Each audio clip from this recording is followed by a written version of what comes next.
साथियों, इंफ्रास्ट्रक्चर के विकास के सबसे ज्यादा लाभ समाज के सबसे कमजोर वर्ग को होता है, गरीब को होता है। इससे हमारे किसानों को भी बहुत अधिक लाभ होता है। किसानों को अच्छी सड़कें मिलने से, नदियों पर पुल बनने से खेत और शहरों के मार्केट की दूरी कम हो जाती है। साथियों, कल देश की संसद ने देश के किसानों को नए अधिकार देने वाले बहुत ही ऐतिहासिक कानूनों को पारित किया है। ये देश के लोगों को, देश के किसानों को, मैं आज जब बिहार के लोगों से बात कर रहा हूं उस समय पूरे हिंदुस्तान के किसानों को भी और भारत के उज्जवल भविष्य के लिए जो आशावान लोग हैं उन सब के लिए भी बहुत बहुत बधाई देता हूं। ये सुधार 21वीं सदी के भारत की जरूरत है। साथियों, हमारे देश में अब तक उपज और बिक्री की जो व्यवस्था चली आ रही थी, जो कानून थे, उसने किसानों के हाथ पांव बांधे हुए थे। इन कानूनों की आड़ में देश में ऐसे ताकतवर गिरोह पैदा हो गए थे जो किसानों की मजबूरी का फायदा उठा रहे थे। आखिर ये कब तक चलता रहता? और इसलिए इस व्यवस्था में बदलाव करना आवश्यक था और ये बदलाव हमारी सरकार ने करके दिखाया है। नए कृषि सुधारों ने देश के हर किसान को ये आजादी दी है कि वो किसी को भी कहीं पर भी अपनी फसल, अपने फल सब्जियां अपनी शर्तों पर बेच सकता है। अब उसे अपने क्षेत्र की मंडी के अलावा भी कई और विकल्प मिल गए हैं। अब उसे अगर मंडी में ज्यादा लाभ मिलेगा तो वहां मंडी में जाकर अपनी फसल बेचेगा। मंडी के अलावा कहीं और से ज्यादा पैसा मिलता है, ज्यादा लाभ मिलता है तो वहां जाकर के बेचेगा। उसकी सारे बंधनों से मुक्ति दिलाने के कारण ये संभव होगा। अब सवाल ये कि आखिर इससे फर्क क्या पड़ेगा? आखिर इससे किसान को क्या फायदा होगा? आखिर ये फैसला किस तरह किसानों की आर्थिक स्थिति को बदलने में बहुत मददगार साबित होगा? इन सवालों का जवाब भी अब ग्राउंड रिपोर्ट से ही मिल रहा है। किसानों को मिली इस आजादी के कई लाभ दिखाई देने शुरू भी हो गए हैं, क्योंकि इसका अध्यादेश कुछ महीने पहले निकाला गया था। ऐसे प्रदेश जहां पर आलू बहुत होता है, वहां से रिपोर्ट्स है कि जून जुलाई के दौरान थोक खरीदारों ने किसानों को अधिक भाव देकर सीधे कोल्ड स्टोरेज से ही आलू खरीद लिया है। बाहर किसानों को आलू के ज्यादा दाम मिले तो इसकी वजह से जो किसान मंडियों में आलू लेकर पहुंचे थे, आखिर दबाव में आने के कारण, बाहर बड़ा ऊंचा मार्केट होने के कारण मंडी के लोगों को भी किसानों को ज्यादा दाम देना पड़ा। इसी तरह मध्य प्रदेश और राजस्थान से, वहां से जो रिपोर्ट मिली है कि वहां पर तेल मिलों ने किसानों को सीधे 20 से 30% ज्यादा देकर सरसों की खरीदी की है। मध्य प्रदेश, उत्तर प्रदेश, छत्तीसगढ़, पश्चिम बंगाल ऐसे राज्यों में दालें बहुत होती हैं। इन राज्यों में पिछले साल की तुलना में 15 से 25% तक का ज्यादा दाम सीधे किसानों को मिले हैं। दाल मिलों ने वहां भी सीधे किसानों से खरीद की है, सीधे उन्हें ही भुगतान किया है। अब देश अंदाजा लगा सकता है कि अचानक कुछ लोगों को जो दिक्कत होनी शुरू हुई है वो क्यों हो रही है। कई जगह ये भी सवाल उठाया जा रहा है कि अब कृषि मंडियों का क्या होगा। क्या कृषि मंडियां बंद हो जाएगी? क्या वहां पर खरीद बंद हो जाएगी? जी नहीं, ऐसा कतई नहीं होगा। और मैं यहां स्पष्ट कर देना चाहता हूं कि ये कानून, ये बदलाव कृषि मंडियों के खिलाफ नहीं है। कृषि मंडियों में जैसे काम पहले होता था वैसे ही अब भी होगा। बल्कि ये हमारी ही एनडीए सरकार है जिसने देश की कृषि मंडियों को आधुनिक बनाने के लिए निरंतर काम किया है। कृषि मंडियों के कार्यालयों को ठीक करने के लिए, वहां का कंप्यूटराइजेशन कराने के लिए पिछले 5-6 साल में से देश में बहुत बड़ा अभियान चल रहा है। इसलिए जो ये कहता है कि नए कृषि सुधारों के बाद कृषि मंडियां समाप्त हो जाएगी तो वो किसानों से सरासर झूठ बोल रहा है। साथियों, बहुत पुरानी कहावत है कि संगठन में शक्ति होती है। कृषि सुधार से जुड़ा दूसरा कानून इसी से प्रेरित है। आज हमारे यहाँ 85% से ज्यादा किसान ऐसे हैं जो बहुत थोड़ी सी जमीन उनके पास है। किसी के पास 1 एकड़, किसी के पास 2 एकड़, किसी के पास 1 हेक्टर, किसी के पास 2 हेक्टर, सब छोटे किसान हैं। छोटी सी जमीन पर खेती करके अपना गुजारा करता है।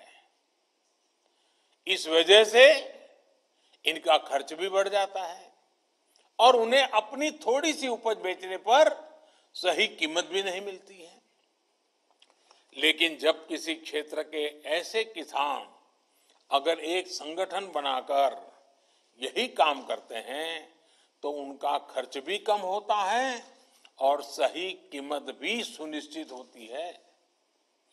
बाहर से आए खरीदार इन संगठनों से बाकायदा समझौता करके सीधे उनकी उपज खरीद सकते हैं। ऐसे में किसानों के हितों की रक्षा के लिए ही दूसरा कानून बनाया गया है।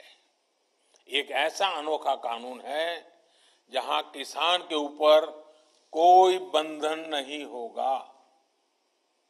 किसान के खेत की सुरक्षा, उसकी जमीन की मालिकी की सुरक्षा, किसान को अच्छे बीज, किसान को अच्छी खाद, सभी की जिम्मेदारी जो किसान के साथ कॉन्ट्रैक्ट करेगा उस खरीदार की होगी। किसान से जो समझौता करेगा उस समझौता करने वाले की होगी। साथियों, इन सुधारों से कृषि में निवेश बढ़ेगा, किसानों को आधुनिक टेक्नोलॉजी मिलेगी, किसानों के उत्पाद और आसानी से अंतर्राष्ट्रीय बाजार में पहुंचेंगे। मुझे बताया गया है कि यहाँ बिहार में हाल ही में 5 कृषि उत्पादक संघों ने मिलकर चावल बेचने वाली एक बहुत मशहूर कंपनी के साथ एक समझौता किया है। इस समझौते के तहत 4000 टन धान वो कंपनी बिहार के इन एफपीओ से खरीदेगी। अब इन एफपीओ से जुड़े किसानों को मंडी नहीं जाना पड़ेगा। उनकी उपज अब सीधे नेशनल और इंटरनेशनल मार्केट में पहुंचेगी। साफ है कि इन सुधारों के बाद खेती से जुड़े बहुत सारे छोटे बड़े उद्योगों के लिए बहुत बड़ा मार्ग खुलेगा। ग्रामीण उद्योगों की ओर देश आगे बढ़ेगा। मैं आपको एक और उदाहरण देता हूं। मान लीजिए कोई नौजवान एग्रीकल्चर सेक्टर में कोई स्टार्टअप शुरू करना चाहता है, वो चिप्स की फैक्ट्री ही खोलना चाहता है। अभी तक ज्यादातर जगह होता यह था कि पहले उसे मंडी में जाकर आलू खरीदने होते थे, फिर वो अपना काम शुरू कर पाता था। लेकिन अब वो नौजवान जो नए नए सपने लेकर के आया है, वो सीधे गांव के किसान के पास जाकर उससे आलू के लिए समझौता कर सकेगा। वो किसान को बताएगा कि मुझे इस क्वालिटी का आलू चाहिए, इतना आलू चाहिए। वो किसान को अच्छी क्वालिटी के आलू पैदा करने में हर तरह की तकनीकी सहायता भी करेगा। साथियों, इस तरह के समझौतों का एक और पहलू है। आपने ये देखा होगा कि जहां डेयरी होती है, वहां आसपास के पशुपालकों को दूध बेचने में आसानी तो होती है। डेयरियां भी पशुपालकों का, उनके पशुओं का ध्यान रखती है। पशुओं का सही समय पर टीकाकरण हो, उनके लिए सही तरह के शेड बने, पशुओं को अच्छा आहार मिले, पशु बीमार हो जाए तो उनका डॉक्टर पहुंच जाए। और मैं तो गुजरात में रहा हूं, मैंने देखा है डेयरी कैसे पशुओं को संभालती है। बड़ी डेयरी दूध उत्पादक उन तक जाकर के किसानों की मदद करती है। और इन सब के बाद भी ये बड़ी महत्वपूर्ण बात है, ये जो दूध खरीदने का काम है वो तो डेयरी कर लेती है, लेकिन पशु का मालिक तो पशुपालक या किसान ही रहता है। पशु का मालिक कोई और नहीं बनता है। वैसे ही जमीन का मालिक किसान ही रहेगा। ऐसे ही बदलाव अब खेती में भी होने का मार्ग खुल गया है। साथियों, ये भी जग जाहिर रहा है कि कृषि व्यापार करने वाले हमारे साथियों के सामने एसेंशियल कमोडिटी एक्ट के कुछ प्रावधान हमेशा आड़े आते रहे हैं। बदलते हुए समय में इसमें भी बदलाव किया है। दालें, आलू, खाद्य तेल, प्याज जैसी चीजें अब इस एक्ट के दायरे से बाहर कर दी गई है। अब देश के किसान बड़े बड़े स्टोर हाउस में, कोल्ड स्टोरेज में इनका आसानी से भंडारण कर पाएंगे।